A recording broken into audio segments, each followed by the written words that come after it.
സർവസംശയച്ഛേത്താരം സച്ചിദാനന്ദവിഗ്രഹം സദാ സുസ്മേരവദനം ബാലകൃഷ്ണം നമാമ്യഹം. എല്ലാവർക്കും എൻ്റെ വിനീതമായ പ്രണാമം. 28ാമത്തെ ശീർഷകം വായിക്കാം. ശുദ്ധമായയും മലിനമായയും. ഇതിനെ തന്നെ നേരത്തെ നമ്മൾ വേറെ 2 പേര് പറഞ്ഞ് വിളിച്ചിരുന്നു. ശുദ്ധമായ, മലിനമായ, ഇങ്ങനെ തന്നെ ആയിരുന്നു എന്നാണ്. ഇതേ പേര് തന്നെയായിരുന്നു. സത്വമായ, സത്വം അല്ലെങ്കിൽ ശുദ്ധം, സത്വഗുണം മാത്രമാണ് ശുദ്ധമായിട്ടുള്ളത്.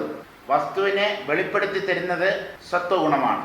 അതുകൊണ്ട് ആ സത്വഗുണവുമായി ചേർന്ന് നിൽക്കുന്ന മായ സത്വമായ അല്ലെങ്കിൽ ശുദ്ധമായ.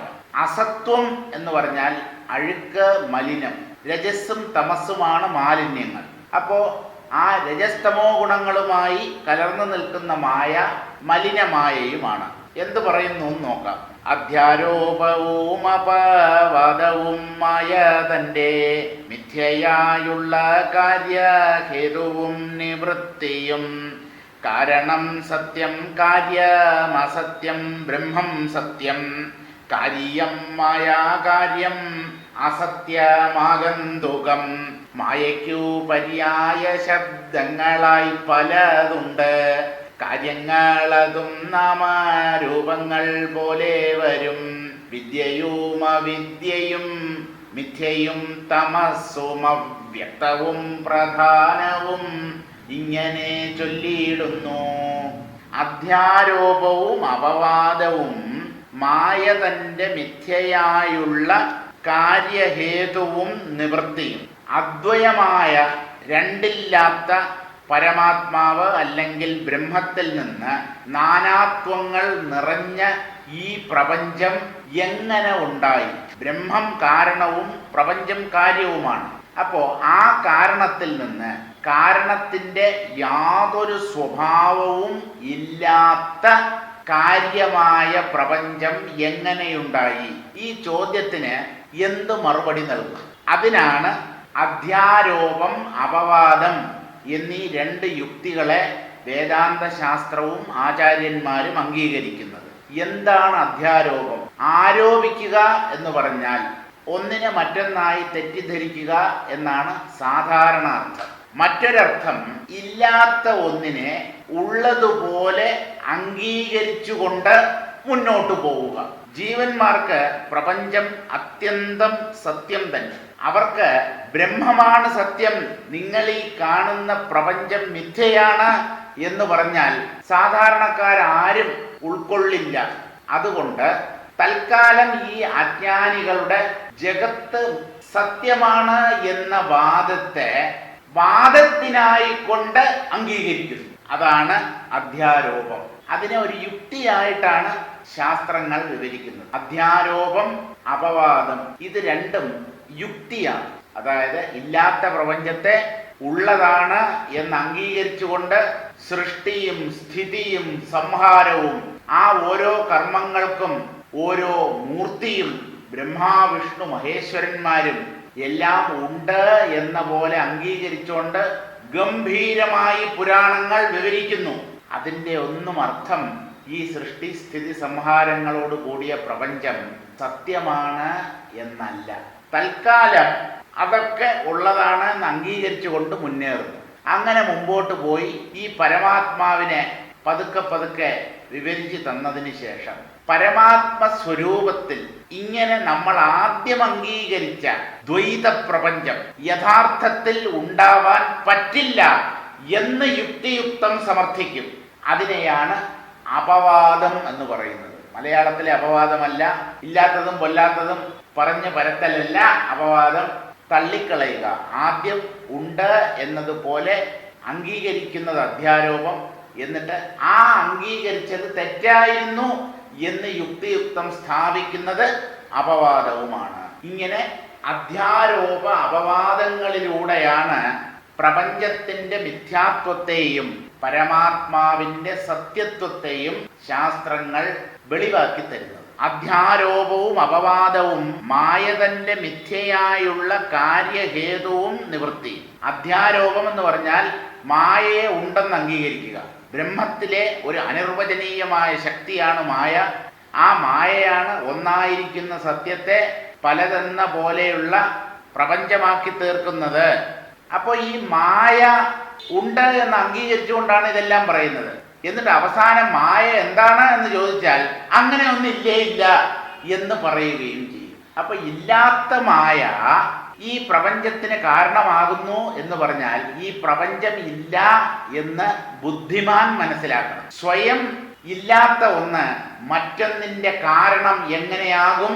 ബുദ്ധിയെ പണയം വെക്കരുത് കൂട്ടരെ, നമ്മുടെ ബുദ്ധിയെ പണയം വെക്കരുത്. സ്വയം ഇല്ലാത്തതേതോ അതാണ് മായ. യാ മാ സാ മായ. യഥാർത്ഥത്തിൽ ഇല്ലാത്തതേതോ അതാണ് മായ. ആ മായ പ്രപഞ്ചത്തെ ഉണ്ടാക്കുന്നു എന്ന് പറഞ്ഞാൽ എന്താണ് അർത്ഥം? മിഥ്യയായ സർപ്പത്തിന്റെ കടി കൊണ്ട് ഒരാൾ മരിച്ചു എന്ന് പറഞ്ഞാൽ നിങ്ങൾ വിശ്വസിക്കുമോ?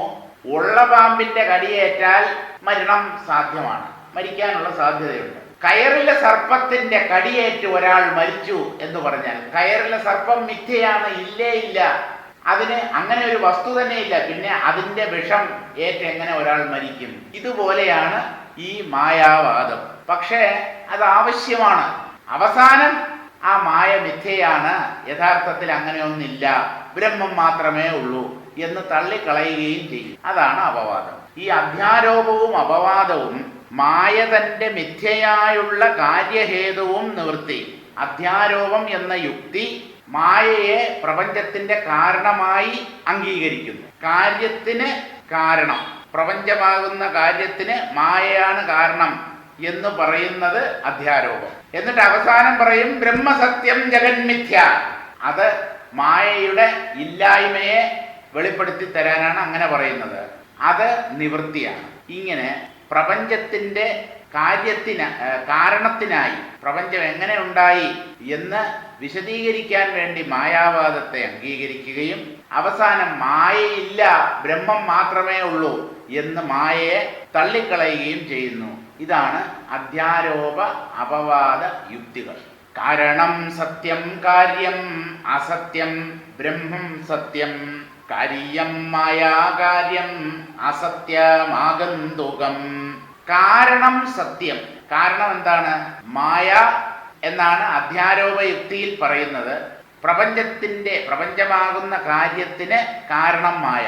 പക്ഷേ ഈ മായ ബ്രഹ്മശക്തിയാണ് എന്ന് പറയുമ്പോൾ യഥാർത്ഥത്തിൽ ബ്രഹ്മമാണ് കാരണം.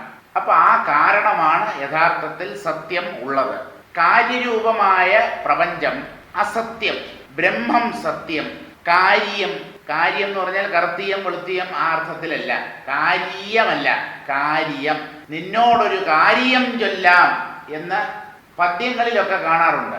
കാര്യം എന്നുള്ളതിന് ആ വൃത്തഭംഗം വരാതിരിക്കാനായി കാര്യം എന്ന് പറയുന്നു, അത്രയേ ഉള്ളൂ. കാര്യം മായാകാര്യം, മായ കൊണ്ട് ഉണ്ടെന്ന് തോന്നുന്ന പ്രപഞ്ചം കാര്യമാണ്, ബ്രഹ്മം കാരണവും. ഈ മായാകാര്യങ്ങളെല്ലാം തന്നെ ദൃശ്യപ്രപഞ്ചം സർവ്വതും അസത്യം, മിഥ്യയാണ്, വാസ്തവത്തിലില്ല. ആഗന്തുകം എന്നുള്ള വാക്കിന് ഇടയ്ക്ക് കയറി വന്നത് എന്നാണ് അർത്ഥം. വിരുന്നുകാരൻ എന്നർത്ഥം. അവൻ സ്ഥിരതാമസത്തിന് വേണ്ടി വന്നവനല്ല. സ്ഥിരതാമസം ചെയ്യാൻ ഉദ്ദേശിച്ചാൽ നമ്മൾ കഴുത്തിന് പിടിച്ച് പുറത്ത് കളയുകയും ചെയ്യും. ഒരു വിരുന്നുകാരൻ, അത് ബന്ധുക്കളോ സുഹൃത്തുക്കളോ ആരോ ആയിക്കോട്ടെ, വന്നു, ഒരു 2-3 ദിവസം ഇരുന്നു. നമ്മുടെ വീട്ടിൽ ഒരു കുടുംബാംഗം എന്ന പോലെയാണ്. സ്ഥിരതാമസമാക്കി കഴിഞ്ഞാൽ കടക്ക് പുറത്ത് ഗെറ്റ് ഔട്ട് പറയില്ലേ? പറയും. ആരായാലും പറഞ്ഞു പോകും. ഈ ഞാനായാലും പറഞ്ഞു പോകും. എന്താ വീട്ടിൽ പോകാൻ ഉദ്ദേശമില്ലേ സുഹൃത്തെ എന്ന് ചോദിച്ചു പോകും. ഇങ്ങനെ ഇടയ്ക്ക് കയറി വന്നിട്ട് പിന്നെ പൊയ്ക്കളയുന്നതിനെയാണ് ആഗന്തുകം എന്ന് പറയുന്നത്. ശാശ്വതമായ സ്ഥിതിയില്ല. കാരണം വരാത്തതും പോകാത്തതുമാണ്. ഇടയ്ക്ക് കയറി വരുന്ന പ്രപഞ്ചം അല്ലെങ്കിൽ ദൃശ്യങ്ങൾ വന്നുപോകുന്നവയായതുകൊണ്ട് അവ ആഗന്തുകങ്ങളുമാണ്. അവയ്ക്ക് ശാശ്വത സ്ഥിതിയില്ല. എന്തുകൊണ്ട്? വരുന്നു പോകുന്നു. അതുകൊണ്ട് തന്നെ അത് സത്യമല്ല. മായയ്ക്കു പര്യായ ശബ്ദങ്ങളായി പലതുണ്ട്.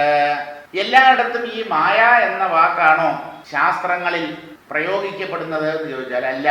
മറ്റു പല നാമങ്ങളും ഈ മായയ്ക്കുണ്ട്. കാര്യങ്ങളതും നാമരൂപങ്ങൾ പോലെ വരും. ആ മായയുടെ പര്യായ ശബ്ദങ്ങളും ഈ മായാകാര്യങ്ങളെപ്പോലെ അഥവാ നാമരൂപങ്ങളെപ്പോലെ ഇല്ലാത്തത് തന്നെയാണ്. മായ തന്നെ ഇല്ലാത്തതാണ്. അപ്പൊ മായയുടെ പര്യായ പദങ്ങൾ അവകളും ഇല്ലാത്തതാണ്. ഈ മായ കൊണ്ട് ഉണ്ടെന്ന് തോന്നുന്ന നാമരൂപങ്ങൾ അവയും വാസ്തവത്തിൽ ഇല്ലാത്തവ തന്നെ. എന്താണ് ഈ മായയുടെ പര്യായ പദങ്ങൾ? എന്തൊക്കെയുണ്ട്? വിദ്യയും അവിദ്യയും മിഥ്യയും തമസ്സും അവ്യക്തവും പ്രധാനവും ഇങ്ങനെ ചൊല്ലിയിടുന്നു. വിദ്യ അവിദ്യ. അയ്യോ, ഇത് വല്ലാത്ത കുഴപ്പമായല്ലോ. വിദ്യ എന്ന് പറഞ്ഞാൽ ബ്രഹ്മവിദ്യ, ജീവനെ ബ്രഹ്മത്തോടടുപ്പിക്കുന്ന ആ സത്വഗുണം, സത്വമായ അതിനെയും മായ എന്നാണോ കരുതേണ്ടത്? അതെ, ത്രിഗുണങ്ങളിൽ ഒന്നാണല്ലോ സത്വഗുണം. അപ്പോ ആ സത്വഗുണം കൊണ്ട് ഉള്ളിൽ നേടുന്ന അറിവ് വിദ്യ, അതും ഒരർത്ഥത്തിൽ മായ തന്നെ, മോക്ഷകാരിണിയാണ്. എന്നാലും അതും മായയുടെ ഒരു അംശം തന്നെയാണ്. അവിദ്യ അതും മായാംശം തന്നെ. ഇങ്ങനെ വിദ്യയും അവിദ്യയും, വിദ്യ എന്ന് പറഞ്ഞാലും മായ തന്നെയാണ്, അവിദ്യ അല്ലെങ്കിൽ അജ്ഞാനം എന്ന് പറഞ്ഞാലും മായ തന്നെ. മിഥ്യയും തമസ്സും, മിഥ്യ എന്ന് പേരുണ്ട് മായയ്ക്ക്, തമസ് ഇരുട്ട് എന്ന് പേരുണ്ട്, അവ്യക്തം എന്നൊരു പേരുമുണ്ട്, പ്രധാനം. പ്രധാനം എന്ന് പറഞ്ഞാൽ വളരെ പ്രധാനപ്പെട്ടത്, പ്രധാനമന്ത്രി അതല്ല. പ്രധാനം എന്ന് പറയുന്നത് സാഖ്യശാസ്ത്രത്തിലെ വാക്കാണ്. അവർക്ക് രണ്ട് മൂലതത്വങ്ങളാണുള്ളത്, പ്രകൃതിയും പുരുഷനും. ഈ പ്രകൃതിയെ തന്നെയാണ് പ്രധാനം എന്നും അവർ പറയുന്നത്. അപ്പൊ മായ എന്ന് പറഞ്ഞാൽ പ്രകൃതി എന്നും പറയാം, ഇനി മനസ്സ് എന്നും പറയാം. ഇങ്ങനെ വിദ്യ അവിദ്യ മിഥ്യ തമസ് അവ്യക്തം പ്രധാനം ഇതെല്ലാം മായയുടെ പര്യായ പദങ്ങൾ തന്നെ. സാരം വായിക്കാം. കാര്യമായ പ്രപഞ്ചം കാരണമായ ബ്രഹ്മത്തിൽ നിന്നുണ്ടാകുന്നു. അതുകൊണ്ട് കാരണം സത്യം, കാര്യം അസത്യം. എല്ലായിടത്തും ഇത് തന്നെയാണ് നിയമം. കാരണമാണ് എപ്പോഴും സത്യം, കാര്യം അസത്യവുമായിരിക്കും. എല്ലാം ഉണ്ടാകുന്നതിന് കാരണം ബ്രഹ്മമാണ്. അതുകൊണ്ട് ബ്രഹ്മം സത്യം. കാര്യമായ പ്രപഞ്ചം അസത്യമായ മായ കൊണ്ടുണ്ടാകുന്നതാണ്. മായയ്ക്ക് പര്യായ ശബ്ദങ്ങളായി പലതുണ്ട്. വിദ്യ അവിദ്യ മിഥ്യ തമസ് അവ്യക്തം പ്രധാനം എന്നിവയാണവ. ഈ അവ്യക്ത ശബ്ദം ഭഗവത്ഗീതയിൽ 2-ാം അധ്യായമായ സാഖ്യയോഗത്തിൽ കൃഷ്ണൻ പ്രയോഗിക്കുന്ന വാക്കാണ്. അവ്യക്താദീനി ഭൂതാനി വ്യക്തമധ്യാനി ഭാരത അവ്യക്ത നിധനാന്യേവ തത്ര കാ പരിദേവന. ഈ ജീവജാലങ്ങളൊക്കെ ഒരു അവ്യക്താവസ്ഥയിൽ നിന്ന് പൊന്തി വരുന്നതാണ്. പ്രപഞ്ച ദൃശ്യങ്ങൾ ഒന്നാകെ, ജീവജാലങ്ങൾ മാത്രമല്ല, എന്തൊക്കെ ഈ ദൃശ്യപ്രപഞ്ചത്തിലുണ്ടോ അത് മുഴുവനും ഒരു അവ്യക്താവസ്ഥയിൽ നിന്നാണ് പൊന്തി വരുന്നത്. അപ്പൊ അതിനെ തന്നെയാണ് സാഖ്യന്മാർ പ്രധാനം അല്ലെങ്കിൽ പ്രകൃതി എന്ന് വിളിക്കുന്നത്. വേദാന്തികൾ മായ എന്ന് വിളിക്കുന്നു, മിഥ്യ എന്നും തമസ്സെന്നും അവിദ്യ എന്നും അജ്ഞാനമെന്നും ഒക്കെ പേര് പറഞ്ഞു വിളിക്കുന്നു. പേര് പലത്, വസ്തു ഒന്ന്. ഇനി എന്ത് പറയുന്നു നോക്കാം. ഇത്തരം പലതായിട്ടെങ്കിലും മഹാമായ ശുദ്ധയും മലീനയുമായിട്ടു ഭവിക്കുന്നു.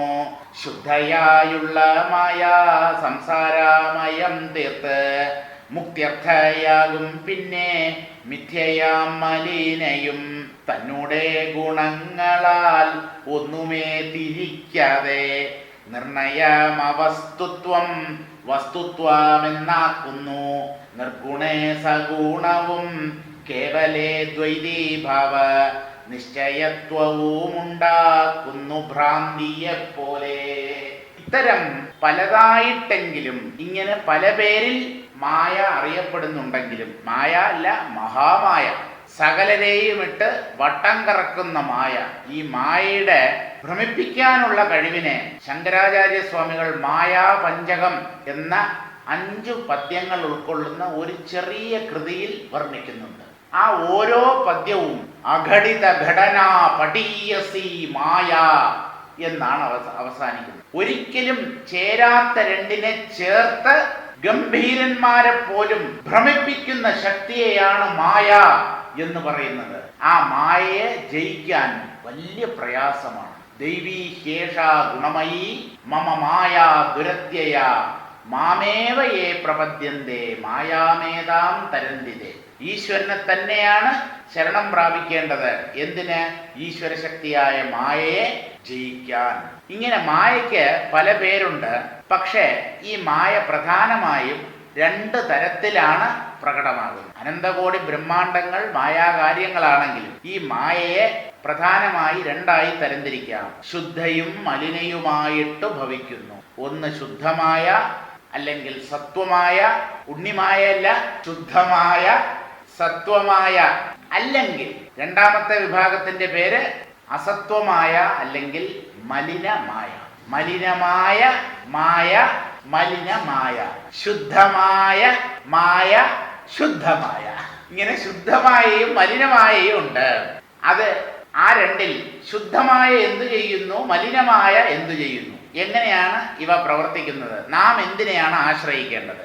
ശുദ്ധയായുള്ള മായ സംസാരമയം തീർത്ത് മുക്ത്യർത്ഥയാകും.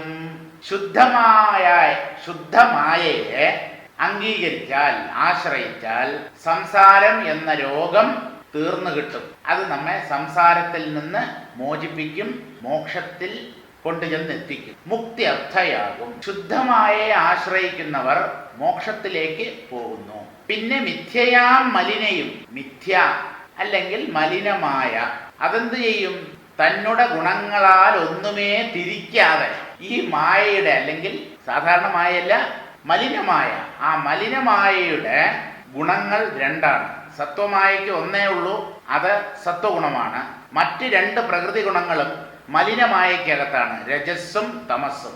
അത് രണ്ടും കൂടെ ചേർന്ന് ഒന്ന് തന്നുടെ ഗുണങ്ങളാൽ, രണ്ട് ഗുണങ്ങൾ ഉള്ളത് കൊണ്ട് ഗുണങ്ങളാൽ എന്ന് പറഞ്ഞിരിക്കുന്നു. ഒന്നുമേ തിരിക്കാതെ, ഒന്നിനെയും വേണ്ടവണ്ണം തീരുമാനിക്കാൻ പറ്റാതാക്കി തീർത്ത് നമ്മെ വല്ലാണ്ട് ഭ്രമിപ്പിച്ച് നിർണയം അവസ്തുത്വം വസ്തുത്വം എന്നാക്കുന്നു. ഇല്ലാത്തതിനെ ഉള്ളതുപോലെ തോന്നിക്കുന്നു. വാസ്തവത്തിൽ ഇല്ലാത്തതാണെങ്കിലും അത് സത്യമാണ് എന്ന് നമ്മെ ഭ്രമിപ്പിക്കുന്നു, നമ്മെ അങ്ങനെ ചിന്തിക്കാൻ പ്രേരിപ്പിക്കുന്നു. അതാണ് ഈ മലിനമായയുടെ സ്വഭാവം. ഇതെന്ത് ചെയ്യുന്നു എന്ന് ചോദിച്ചാൽ, നിർഗുണേ സഗുണവും കേവലേ ദ്വൈതീഭാവ നിശ്ചയത്വവുമുണ്ടാക്കുന്നു ഭ്രാന്തിയെ പോലെ. ഭ്രാന്തി എന്ന് പറഞ്ഞാൽ ഭ്രാന്ത് പിടിച്ച സ്ത്രീ എന്നല്ല. ഭ്രാന്തി എന്ന് പറഞ്ഞാൽ ഭ്രമം. കയറിൽ പാമ്പിനെ കാണുന്നതും മരുഭൂമിയിൽ കാനൽ ജലത്തെ കാണുന്നതും തിമിരം ബാധിച്ച ഒരാൾ ആകാശത്തിൽ രണ്ട് പൂർണ്ണചന്ദ്രന്മാരെ കാണുന്നതും ഒക്കെ ഭ്രമങ്ങൾക്ക് ഉദാഹരണമാണ്. മിഥ്യ, ഇല്ലാത്തത് ഉള്ളതുപോലെ തോന്നുന്നതിന് ഉദാഹരണങ്ങളാണ് ഇവയൊക്കെ. ആകാശപുഷ്പം, ഗന്ധർവ നഗരം, ഇങ്ങനെ പല ഉദാഹരണങ്ങളും പറയുന്നുണ്ട്. സ്വപ്നം. അപ്പൊ ഈ മലിനമായ എന്ത് ചെയ്യുന്നു? നിർഗുണേ സഗുണവും, നിർഗുണമായ പരബ്രഹ്മത്തിൽ ഗുണങ്ങളോടുകൂടിയ പ്രപഞ്ചത്തെ ഉള്ളതുപോലെ തോന്നിക്കുന്നു. അല്ലെങ്കിൽ നിർഗുണമായ സത്യത്തെ സഗുണമാണ് എന്ന് ഭ്രമിപ്പിക്കുന്നു. കേവലേ ദ്വൈതീഭാവ നിശ്ചയത്വവും ഉണ്ടാക്കുന്നു. കേവലം എന്ന് പറഞ്ഞാൽ അത് മാത്രമേ ഉള്ളൂ, ഒന്നേ ഉള്ളൂ, അത് ശുദ്ധമാണ്. അതിൽ മായം കലർന്നിട്ടില്ല, മായ കലർന്നിട്ടില്ല. മായം കലർന്ന ഭക്ഷണ സാധനങ്ങൾ, മായം കലർന്ന പദാർത്ഥങ്ങൾ എന്നൊക്കെ പറയാറില്ലേ? മായം തന്നെയാണ് മായ. അതായത് ശുദ്ധമായ ഒരു വസ്തുവിൽ അതിനെ മലിനമാക്കാൻ അല്ലെങ്കിൽ അമിത ലാഭമുണ്ടാക്കാനായി അതിൽ ചേർക്കുന്ന പദാർത്ഥങ്ങളെയാണ് മായം എന്ന് പറയുക. അത് തന്നെയാണ് മായ. ശുദ്ധവും നിർഗുണവുമായ പരമാത്മാവിനെ സഗുണവും ദ്വൈതവും പലത് അതിലുണ്ട് എന്നൊക്കെ തോന്നിക്കുന്നതും ആയ സ്വരൂപത്തോട് കൂടിയതാണ്, അല്ലെങ്കിൽ അങ്ങനെ ചിന്തിക്കാൻ പ്രേരിപ്പിക്കുന്നതാണ് ഈ മലിനമായ. കേവലേ ദ്വൈതീഭാവ നിശ്ചയത്വവും ഉണ്ടാക്കുന്നു. കേവലമായതിൽ, ബ്രഹ്മത്തിൽ ബ്രഹ്മം മാത്രമേ ഉള്ളൂ, ശുദ്ധബോധം. അതിൽ അല്പം പോലും നാനാത്വമില്ല. പക്ഷേ അതിൽ പലതുണ്ട്. ഈശ്വരൻ, ജീവൻ, ജഗത്ത്, ഇങ്ങനെ മൂന്നെണ്ണമുണ്ട്. ജഗത്തിൽ അസംഖ്യം പദാർത്ഥങ്ങൾ. ജീവന്മാരും അനേകന്മാരാണ്. ഈശ്വരൻ ഒന്നാണെങ്കിലും ജീവന്മാർ പല ഈശ്വരനെ സങ്കല്പിക്കുന്നു. ഇങ്ങനെ എവിടെയും പലതിനെ ഉണ്ടാക്കി കാണിക്കുന്ന, പലതിനെ ഉണ്ടെന്ന് തീരുമാനിക്കാൻ പ്രേരിപ്പിക്കുന്ന ഒന്നാണ് ഈ മലിനമായ. അത് ഭ്രമമാണ്. ഇങ്ങനെ ഭ്രമിപ്പിക്കാൻ ഈ മലിനമായയ്ക്ക് അസാമാന്യമായ ശക്തിയുണ്ട്. സാരം വായിക്കാം.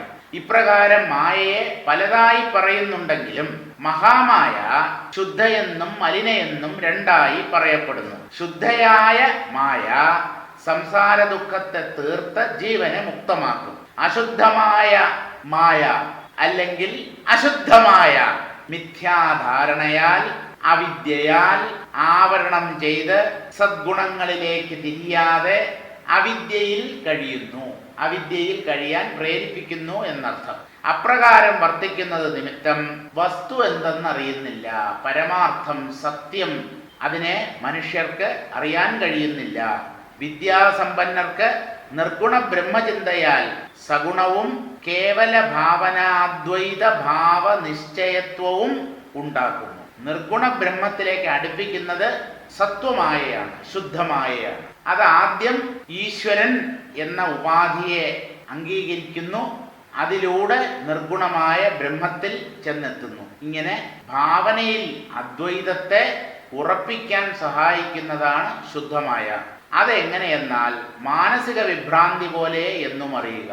എങ്ങനെയാണ് ഈ മലിനമായ ഒന്നിനെ പലതെന്ന പോലെ തോന്നിക്കുന്നത് എന്ന് ചോദിച്ചാൽ അത് മനോവിഭ്രമം, മാനസിക ഭ്രമം, മാനസിക വിഭ്രാന്തി.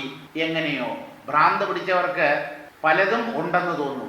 ആരൊക്കെയോ അടുത്തു വന്ന് നിൽക്കുന്നത് പോലെ തോന്നും, അവരോട് സംസാരിക്കും. അങ്ങനെയാണല്ലോ ഭ്രാന്തില്ലെന്ന് വിചാരിക്കുന്ന നമ്മെപ്പോലെയുള്ള ഭ്രാന്തന്മാർ ഒരാളെ ഭ്രാന്തനെന്ന് മുദ്ര കുത്തുന്നത് അല്ലേ? നമ്മളൊക്കെ ഏതാണ്ട് ഒരേ ഭ്രാന്തിൽ കഴിയുന്നവരാണ്. സർവേ ഭ്രാന്തായേവ. സത്യമറിയാതെ ജീവിക്കുന്നവരില്ല, എല്ലാം തന്നെ മായയിലാണ്. അവരൊക്കെ ഭ്രാന്തന്മാരാണ്. ആ ഭ്രാന്തന്മാരിൽ ഒരു വിഭാഗം കുറച്ചാളുകളെ ഭ്രാന്തന്മാരെന്ന് മുദ്ര കുത്തുന്നു. മുദ്ര കുത്തുന്നവനും ഭ്രാന്തൻ, മുദ്ര കുത്തപ്പെടുന്നവനും ഭ്രാന്തൻ. കാരണം രണ്ടുപേരും സത്യം എന്തെന്നറിയുന്നില്ല. ഭ്രാന്തില്ലാത്തവർ ജ്ഞാനികൾ മാത്രമാണ്. നമുക്ക് വായിച്ചു പോകാം. രജ്ജുവെ സർപ്പമെന്നും ശുക്തിയത്താരമെന്നും വസ്തുവെത്തിരിയാതെ തോന്നിക്കുന്നതുപോലെ അവസ്തുഭൂതമായ ലോകങ്ങൾ 14 അവറ്റിലുള്ള ചരാചരങ്ങളഖിലവും അവശ്യം നിത്യമെന്നോർത്തനർത്ഥ ഹേതുവായോരവിദ്യോപാധികളിൽ മമത്വമുണ്ടാകയാൽ സമൃദ്ധി വേണമെനിക്കെന്നുടെ മിത്രപുത്ര കളത്ര ഭൃത്യാദികൾക്കാശ്രയം ഞാനന്യേ മറ്റൊരുത്തനില്ല.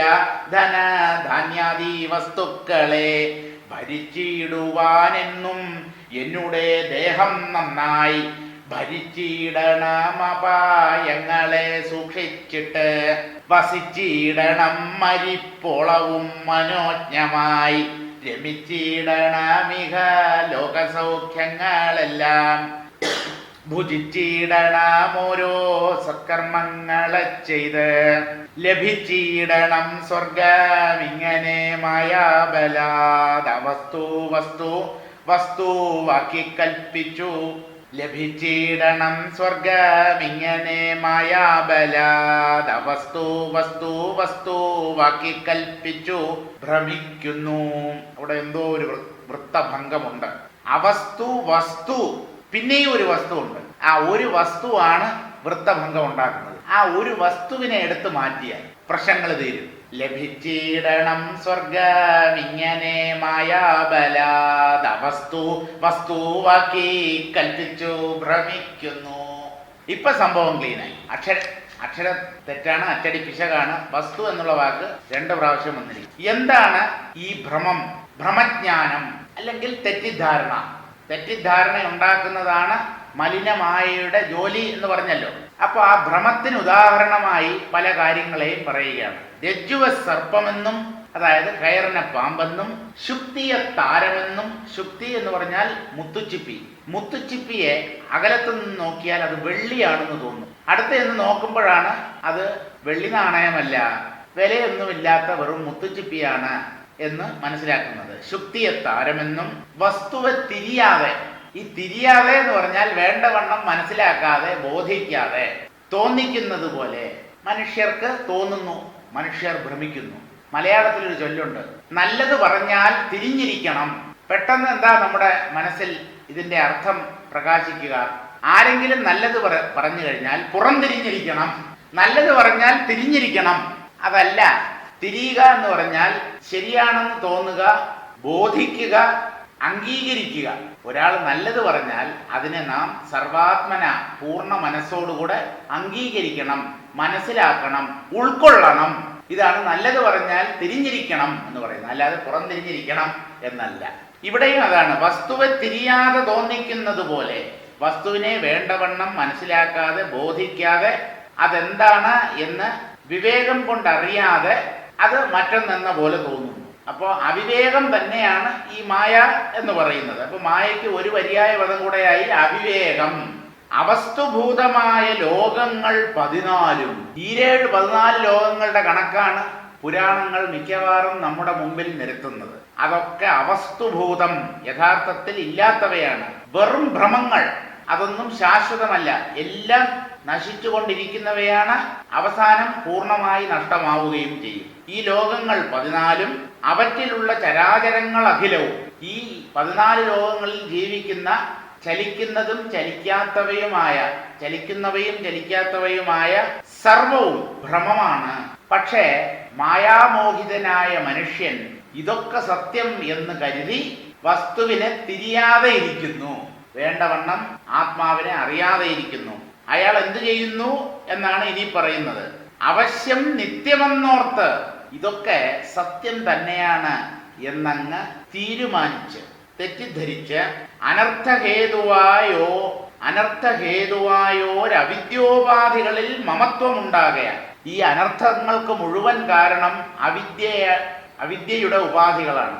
അവിദ്യയുടെ ഉപാധികൾ എന്ന് പറഞ്ഞാൽ മനസ്സ്, പ്രാണൻ, ഇന്ദ്രിയങ്ങൾ, ശരീരം, ഇതെല്ലാം തന്നെ അവിദ്യോപാധികളാണ്. അവിദ്യ കൊണ്ട് ഉണ്ട് എന്ന് തോന്നുന്നവയാണ്. ആ അവിദ്യോപാധികളിൽ എന്റേത് എന്ന ഭാവം ഉണ്ടാവുന്നു, മമത്വം ഉണ്ടാകയാൽ. ശരീരം, മനസ്സ്, ബുദ്ധി, പ്രാണൻ ഇതൊക്കെ എന്റെയാണ് എന്ന് തോന്നിക്കഴിഞ്ഞാൽ അവയെ നിലനിർത്തണം, സംരക്ഷിക്കണം എന്ന് തോന്നും. ആ ശരീരം സുഖിക്കാൻ എന്തൊക്കെ സാമഗ്രികൾ ആവശ്യമുണ്ട് എന്ന് ഓടി നടന്ന് അതൊക്കെ സ്വന്തമാക്കുകയും ചെയ്യും. അപ്പൊ ഈ മായാമോഹിതയുടെ ഉള്ളിലെ വിചാരങ്ങളെയാണ് ഇനി പറയുന്നത്. സമൃദ്ധി വേണം എനിക്ക്, ഞാൻ വലിയ സൗകര്യങ്ങളോടുകൂടി, ആഡംബരങ്ങളോടുകൂടി, എല്ലാവിധ സുഖഭോഗങ്ങളോടും കൂടെ സന്തോഷിച്ച് ആനന്ദിച്ച് കഴിയണം. അതിനെനിക്ക് ധാരാളം പണം വേണം, സ്വത്ത്, സ്ഥാവര ജംഗമ സ്വത്തുക്കൾ എനിക്ക് സ്വന്തമാക്കേണ്ടതായിട്ടുണ്ട്. സമൃദ്ധി വേണം എനിക്ക്, എന്നുടെ മിത്ര, പുത്ര, കളത്ര, ഭൃത്യാദികൾക്കാശ്രയം ഞാനെന്നേ മറ്റൊരുത്തനില്ല. അയ്യോ, ഈ ശരീരവും പ്രാണനും മനസ്സും ഇന്ദ്രിയങ്ങളും ഒക്കെ എന്റേതാണ്. അവയിൽ എനിക്ക് മമത്വം ഉണ്ടായി കഴിഞ്ഞാൽ എനിക്ക് സമൃദ്ധി വേണം എന്നുള്ള ആശയായി. എന്തിനാന്ന് ചോദിച്ചാൽ എന്നുടെ മിത്ര, പുത്ര, കളത്ര, ഭൃത്യാദികൾക്ക്, എന്റെ സുഹൃത്തുക്കൾക്കും പുത്രന്മാർക്കും അതുപോലെ പുത്രികൾക്കും, കളത്രത്തിനും ഭാര്യയ്ക്കും അല്ലെങ്കിൽ ഭാര്യമാർക്കും, എല്ലാവരുടെ കേസിലും അത് ആപ്ലിക്കബിൾ അല്ല. ഒന്നിൽ കൂടുതൽ ഭാര്യമാരുണ്ടെങ്കിൽ ആ ഭാര്യമാർക്കും, ഭൃത്യാദികൾക്കും, ജോലിക്കാർക്കും, വേലക്കാർക്കും, സേവകന്മാർക്കും ആശ്രയം. ഇവരെയൊക്കെ പോറ്റുന്നത് ഞാനാണ്, എന്നെ ആശ്രയിച്ചാണ് ഇവരൊക്കെ ജീവിക്കുന്നത്. ഇവർക്ക് ആശ്രയം ഞാൻ, എന്നേ മറ്റൊരുത്തനില്ല, വേറെ ആരുമില്ല, ഞാനാണ് ഇവരെയൊക്കെ സംരക്ഷിക്കുന്നത്.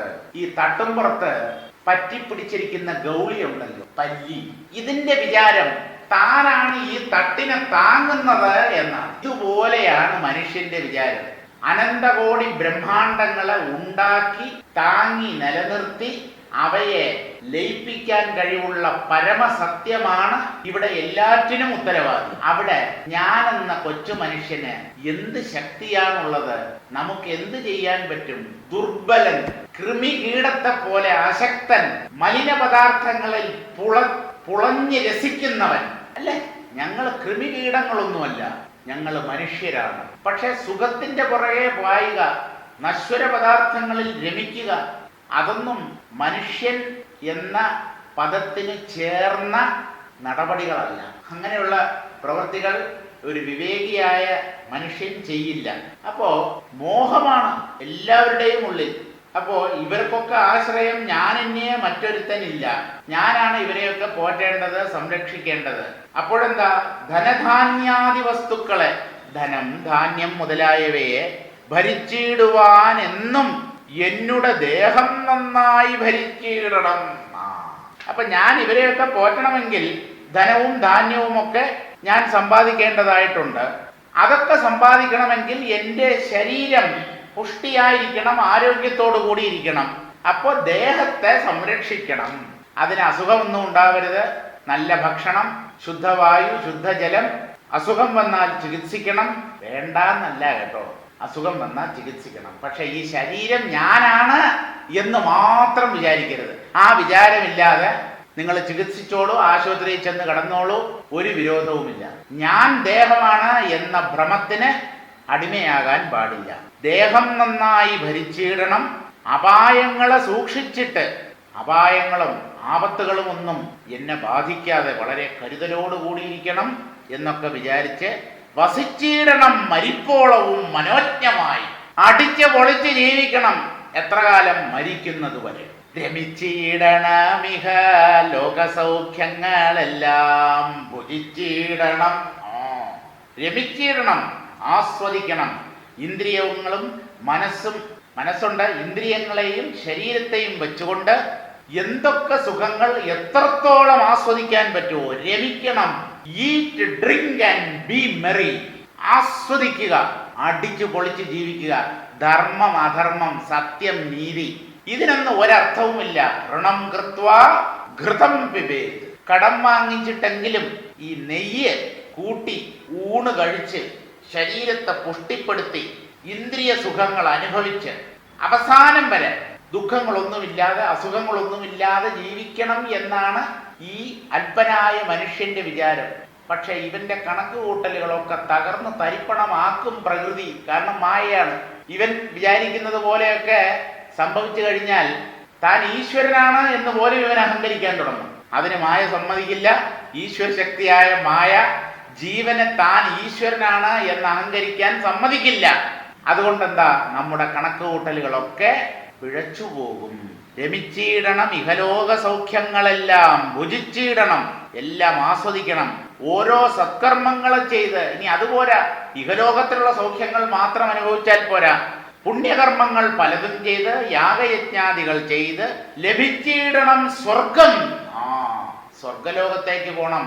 അവിടെ അതിസുന്ദരികളായ ഉർവശി, മേനക, രംഭ, തിലോത്തമ തുടങ്ങിയ അപ്സരസുകളോടൊപ്പം അങ്ങനെ സുഖിച്ച് ജീവിക്കണം.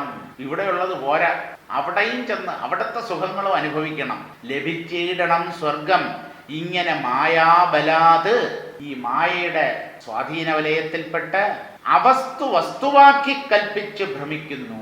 ഇല്ലാത്തതിനെ സത്യമെന്ന് കരുതി മോഹിച്ചു പോകുന്നു മനുഷ്യരുൾപ്പെടെയുള്ള ജീവന്മാർ.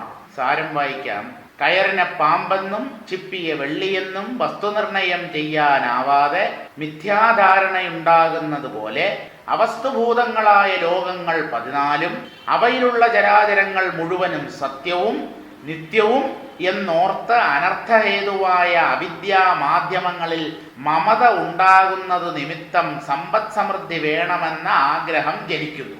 ബന്ധുക്കൾ, പുത്രന്മാർ, ഭാര്യ, ഭൃത്യന്മാർ തുടങ്ങിയവർക്ക് ഞാനല്ലാതെ മറ്റാരും ആശ്രയമായിട്ടില്ലെന്ന് ധരിക്കുന്നു. അപ്രകാരം വർത്തിക്കയാൽ ധനധാന്യാദി വസ്തുക്കളെ ഭരിക്കുവാൻ എൻ്റെ ദേഹം നന്നായി ഭവിക്കണമെന്നും അതിനുള്ള ഉപായങ്ങളെ കരസ്ഥമാക്കി സൂക്ഷിച്ച് മരിക്കുന്നത് വരെ ജീവിക്കണമെന്നും എന്ന് പറഞ്ഞാൽ പോരാ, മരിക്കുന്നത് വരെ അടിച്ചു പൊളിച്ച് ജീവിക്കണമെന്നും മനസ്സിനെ തൃപ്തിപ്പെടുത്തി ഇഹലോക സൗഖ്യങ്ങളെല്ലാം ആവോളം അനുഭവിച്ച് ജീവിക്കണമെന്നും സത്കർമ്മങ്ങൾ ചെയ്ത് സ്വർഗസുഖം ലഭിക്കണമെന്നും ഇങ്ങനെ മായയുടെ ശക്തിയാൽ ഇല്ലാത്ത വസ്തുവിനെ ഉള്ള വസ്തു എന്ന് എണ്ണി എന്ന് പറഞ്ഞാൽ വിചാരിച്ച് വസ്തുവാക്കി കൽപ്പിച്ച് അതൊക്കെ സത്യമാണെന്ന് വിചാരിച്ച് ഭ്രമിക്കുന്നു എന്നും അറിഞ്ഞുകൊള്ളുക. മിഥ്യയായി മലീനയായുള്ളൊരു മായാകാര്യം സത്യമെന്നോർത്തു വസിച്ചിടുവോർക്കൊരു നാളും നിത്യനാം ആത്മസ്വരൂപത്തെയും കണ്ടുകിട്ട മുക്തി സ്വപ്നത്തിൽ പോലും സംഭവിക്കയുമില്ല. ഭുക്തിയും സുഷുപ്തിയും മൈഥുന വിഹാരവും വൃത്തികളിവ ചെയ്ത് കാലങ്ങൾ കഴിക്കയും സത്വരം ജനിക്കയും വൃത്തികൾ കഴിക്കയും ചത്തുപോകയും തഥാ പിന്നെയും അതുപോലെ. ഇത്തം ഓരോന്ന് ചിന്തിച്ചിരിക്കവേ ചത്തുപോകുന്നു പാവം ശിവശിവ എന്ന് ഇതേ തുഞ്ചത്താചാര്യൻ പറയുന്നത് ഇവിടെ നാം സ്മരിക്കേണ്ടതാണ്. മിഥ്യയായി മലിനയായുള്ളൊരു മായാകാര്യം സത്യമെന്നോർത്ത് ഇല്ലാത്ത മലിനമായ ഉണ്ടാക്കുന്ന മായാകാര്യങ്ങളെ വാസ്തവം എന്ന് കരുതി വസിച്ചിടുവോർക്ക് ജീവിക്കുന്നവർക്ക് ഒരു നാളും നിത്യനാം ആത്മസ്വരൂപത്തെയും കണ്ടുകിട്ട ഈ അനശ്വരമായ പരമാത്മതത്വത്തെ, ബ്രഹ്മതത്വത്തെ, ഭഗവാനെ ഒരിക്കലും കാണാൻ കിട്ടില്ല. മുക്തി സ്വപ്നത്തിൽ പോലും സംഭവിക്കുകയുമില്ല. സ്വപ്നത്തിൽ പോലും അവർ മുക്തരാകും എന്ന് കരുതാൻ നിവൃത്തിയില്ല. മോക്ഷം നേടുന്നതായി സ്വപ്നം പോലും അവർക്ക് കാണാനുള്ള ഭാഗ്യമുണ്ടാവുകയില്ല. പിന്നെ എന്തായിരിക്കും അവരുടെ ജീവിതം? ഭുക്തിയും സുഷുപ്തിയും മൈഥുന വിഹാരവും. ഇതൊക്കെയാണല്ലോ പ്രധാനമായി ചെയ്യുന്നത്. ഭുക്തി പലതരത്തിലുള്ള ഭോഗങ്ങൾ അനുഭവിക്കുക, സുഷുപ്തി നല്ല ഉറക്കം, സുഖമായി കിടന്നുറങ്ങുക, മൈഥുന വിഹാരവും ഇണചേരൽ, ദാമ്പത്യ പ്രക്രിയയിൽ ഏർപ്പെടുക, വൃത്തികൾ ഇവ ചെയ്ത്. ഇതിനൊക്കെ പണം വേണം, അതിനുവേണ്ടി ജോലിക്ക് പോകുന്നു, വേല ചെയ്യുന്നു. ഇതൊക്കെ ചെയ്ത് കാലങ്ങൾ കഴിക്കുകയും ജീവിതം വർഷങ്ങൾ അങ്ങനെ പോകുന്നു. സത്വരം ജനിക്കുകയും പിന്നെയും ജനിക്കുന്നു, വൃത്തികൾ കഴിക്കുകയും ഓരോന്ന് ചെയ്യുന്നു, മരിച്ചു പോകുന്നു, വീണ്ടും ജനിക്കുന്നു, വേറെ എവിടെയോ പുനർജനിക്കുന്നു, വൃത്തികൾ കഴിക്കുകയും കഴിഞ്ഞ ജന്മങ്ങളിൽ ചെയ്ത അതേ കാര്യങ്ങൾ തന്നെ വീണ്ടും ചെയ്യുകയും അവിടെയും ചത്തുപോകുകയും അവിടെയും വീണ്ടും മരിക്കുന്നു, ശരീരത്തെ ഉപേക്ഷിക്കുന്നു, തഥാ പിന്നെയും അതുപോലെ. ഇതിങ്ങനെ ആവർത്തിച്ചാവർത്തിച്ചു വരുന്നു. അതായത് അല്പം പോലും പുരോഗതി ഉണ്ടാവുന്നില്ല. സാരം വായിക്കാം. മിഥ്യയും അസത്യയും മലിനയുമായ മായാകാര്യങ്ങൾ സത്യമെന്നോർത്ത് കഴിയുന്നവർക്ക് ഒരിക്കലും നിത്യനായിരിക്കുന്ന ആത്മസ്വരൂപത്തെ കണ്ടുകിട്ടുകയില്ല. മുക്തി സ്വപ്നത്തിൽ പോലും സിദ്ധിക്കുകയുമില്ല. ആഹാര, നീഹാര, മൈഥുന, നിദ്ര തുടങ്ങിയ വൃത്തികൾ ചെയ്ത്, ആഹാരം നല്ലപോലെ ഊണ് കഴിക്കുക, നീഹാരം കളികൾ തമാശകൾ അവയിൽ ഏർപ്പെടുക, മൈഥുനം ഇണചേരൽ, നിദ്ര ഉറക്കം, ഇതൊക്കെ ചെയ്തുകൊണ്ട് കാലങ്ങൾ കഴിക്കുകയും വീണ്ടും ജനിക്കുകയും വൃത്തികൾ ചെയ്ത് ചത്തുപോവുകയും വീണ്ടും ആവർത്തിക്കുകയും ചെയ്ത് കഴിയുന്നുവെന്നും അറിഞ്ഞുകൊള്ളുക. പൂർവജന്മനി കർമ്മമെങ്ങനെ എന്നാലത് സർവവും അനന്തര ജന്മത്തിലനുഭവം. മുജ്ജന്മ കർമ്മഫലം ഇജ്ജന്മം തന്നിൽ ഭുജിച്ചിജ്ജന്മ കർമ്മഫലമിന്നി മേൽ ജന്മത്തിലും ജന്മങ്ങൾ തോറും ഫലാപേക്ഷ പൂണ്ടജ്ഞാനിയായി കർമ്മങ്ങൾ ചെയ്തു സംസാരാംബുധൗ നിമഗ്നരായി എങ്ങുമേ മറുകര കാണാതെ വലയുന്നോരിങ്ങനെ മലീനതൻ വശന്മാരറികടോ. ശുദ്ധയും മലീനയും ഇങ്ങനെ ഭവിക്കുന്നു. മുക്തിക്കും ജന്മാദി ദുഃഖത്തിനും കർത്തവ്യമായി. പൂർവജന്മനി കർമ്മം എങ്ങനെയെന്നാൽ അത് സർവവും അനന്തര ജന്മത്തിൽ, കഴിഞ്ഞ ജന്മത്തിൽ എന്തൊക്കെയാണോ നാം ചെയ്തുകൊണ്ടിരുന്നത് അത് ഒന്നുപോലും കുറയാതെ, സ്വല്പം കൂടിയിട്ടുണ്ടെങ്കിലേ ഉള്ളൂ, ഒട്ടും വിട്ടുപോകാതെ അനന്തര ജന്മത്തിൽ അനുഭവം. കഴിഞ്ഞ ജന്മ കർമ്മ ഫലങ്ങളാണ് ഈ ജന്മത്തിന് കാരണം. ഇങ്ങനെ കഴിഞ്ഞ ജന്മത്തിൽ ചെയ്തതൊക്കെയും വീണ്ടും ചെയ്തുകൊണ്ട് മുജ്ജന്മ കർമ്മഫലം ഈ ജന്മം തന്നിൽ ഭുജിച്ച് കഴിഞ്ഞ ജന്മങ്ങളിൽ ചെയ്ത പുണ്യപാപ കർമ്മങ്ങളുടെ ഫലമായ സുഖദുഃഖങ്ങളെ ഈ ജന്മത്തിൽ അനുഭവിച്ചുകൊണ്ട് ഇജ്ജന്മ കർമ്മഫലം ഇനിമേൽ ജന്മത്തിലും, ഈ ജന്മത്തിൽ നാം ചെയ്യുന്ന പുണ്യപാപ കർമ്മങ്ങളുടെ ഫലത്തെ വരും ജന്മങ്ങളിലും അനുഭവിച്ചുകൊണ്ട് ജന്മങ്ങൾ തോറും ഫലാപേക്ഷ പൂണ്ട അജ്ഞാനിയായി, അനുഭവിച്ചതൊന്നും തൃപ്തിയാകുന്നില്ല, പോരട്ടെ പോരട്ടെ എന്നാണ്. കറികൾ ഇനിയും പോരട്ടെ, കറികൾ ഇനിയും വരണുണ്ട്, ഇഷ്ടം പോലെ തട്ടാലോ എന്നാണ് പറയുന്നത്. കറികൾ ഇനിയും വന്നുകൊണ്ടിരിക്കുകയാണ്, സദ്യക്ക് ഇരിക്കുകയാണ് ഊണ് കഴിക്കാൻ. പലതരത്തിലുള്ള വിഭവങ്ങൾ ഒന്നിനു പുറകെ ഒന്നായി വരികയാണ്. കറികൾ ഇനിയും വരണുണ്ട്, ഇഷ്ടം പോലെ തട്ടാലോ എന്ന്. നല്ല പോലെ കഴിച്ച് രസിക്കുകയും രസിച്ച് കഴിക്കുകയും ആവാം. ഇങ്ങനെ നാവിനടിമകളായി മനുഷ്യർ ഭോഗലാലസരായി ജീവിക്കുന്നു. ജന്മങ്ങൾ തോറും ഫലാപേക്ഷ പൂണ്ട അജ്ഞാനിയായി സുഖത്തിലുള്ള കൊതി, സുഖം ഇനിയും അനുഭവിക്കണം എന്നുള്ള ആർത്തി ദുരകൊണ്ട് അജ്ഞാനികളായി കർമ്മങ്ങൾ ചെയ്ത് സംസാരാംബുധവും നിമഗ്നരായി ഈ സംസാര സാഗരത്തിൽ മുങ്ങിക്കഴിയുന്നവരായി എങ്ങുമേ മറുകര കാണാതെ വലയുന്നോർ.